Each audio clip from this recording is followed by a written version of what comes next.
In this video, we'll talk about the sensory cortices. Now, when we're looking at sensory cortices, we can start by looking at the somatic sensory areas. And there's two main areas that we can see in the cerebral cortex that deal with somatic senses. Now, let's take a moment and define what are the somatic senses. They are temperature, touch, vibration, pressure, stretch, and joint position. That last one is associated with a concept that we'll see called proprioception, knowing where your limbs are in space. Now, the two we're going to look at are the primary somatic sensory areas, known as S1, and that's located in the post-central gyrus, just inside the parietal lobe, and the somatosensory association cortex, which is S2, which is posterior to S1. Now, just going to hop ahead. Don't worry, we're going to come back just so I can show you where those are.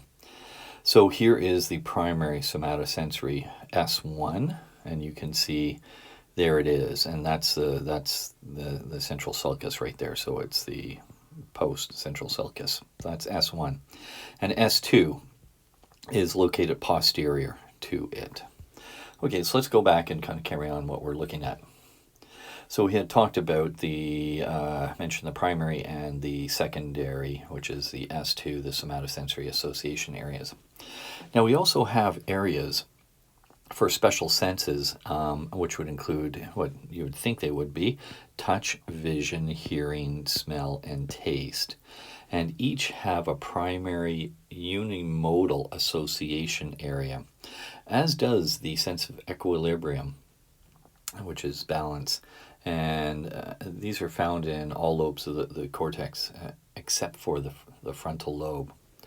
Now, we do have a primary visual cortex at the posterior of the occipital lobe, and this is the first area to receive visual input, and from there it's transferred to the visual association area, which helps to process it: color, object movement, and also depth. So you can see often primary and association areas work together. They may have different jobs. They may interpret the information, process the information, and send it back and forth. We also have the primary auditory cortex, and that's in the superior temporal lobe. And it's the first to receive auditory information, and the input is transferred to the auditory association area. And other multimodal association areas aid in the processing. There's a number of these, and we're just highlighting the major ones. The gustatory refers to taste information processing. So we have a gustatory cortex, and this is scattered throughout the insula and the parietal lobes. We have the vestibular areas, which are for equilibrium, and of course this has to do with knowing a position. So position sensation, and this is located in the parietal and temporal lobes. We have the olfactory cortex, which processes smell. Now this is interesting. It's in evolutionary and older regions of the brain, and also is tied in with a number of areas in the limbic and the medial temporal lobes, because of course olfaction is quite an old sense that has really evolved and been with animals for millions of years. Okay, so here's the overall map. Now it seems overwhelming at first, but really take some time and try and soak this in. And remember, look for your landmarks. That we have the central sulcus, and what's in front, what's behind. We have the primary motor cortex, the primary somatosensory. Then the association areas start to come into play. We have the premotor cortex. And really do take some time. One way to really get to know this is try and draw it out. It doesn't matter if your drawing skills aren't perfect. It doesn't matter. It's a learning process. Sit down, piece of paper and a pencil, and try and draw it out and label it. That's one really good way to really get to know this. And there's other techniques you can think about using. Okay, now let's look at multimodal association areas. So these are regions of the cortex that perform very complex functions.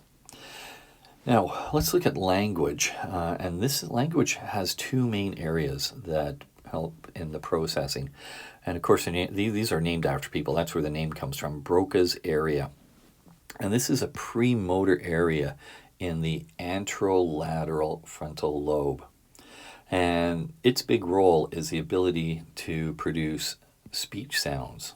Now, think how complicated that is. You have to think about how much air moves through your larynx, how you form the shape of your mouth, where's your tongue in order to make the words. And then we have Wernicke's area, which is integrative speech area in the temporal and parietal lobes, and this helps you to understand. So you see, both Broca's and Wernicke's are involved, but in slightly different ways when it comes to language. And of course, damage to either one of these areas can lead to different types of aphasia. And really, this is seen often in stroke patients, where if they have damage to one of these areas, they may be able to say words, but the words may not have the proper context, etc. Or they may be able to speak as if they're saying a sentence, yet there is no rhyme or reason to the order of the words. So you can get quite a variety of deficits depending on where the injury is within either Broca's or Wernicke's. We also have the prefrontal cortex. This occupies most of the frontal lobe. It communicates with the diencephalon and other regions. And also with a number of association areas in a number of other lobes. So the prefrontal cortex is quite a large area when you look at it on the brain, and it helps to modify behavior. It has a role in your personality, learning, memory, and basically it's an individual's personality state. So in many ways, this is you, the flavor of you, who you are is not completely, but a good chunk of it is located in the prefrontal cortex. And we can see this when damage gets done to the prefrontal cortex. Often you have changes in behavior or the personality of an individual.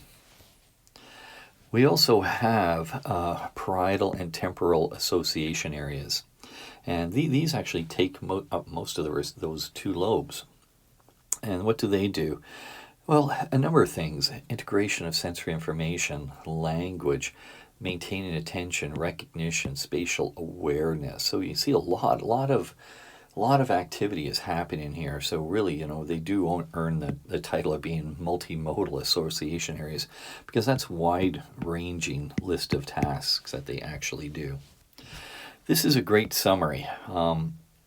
I always encourage you to read your textbook. Don't simply rely upon my notes or these narrated videos. Yes, they're great to get you going on it and emphasize some things and chat about some stuff.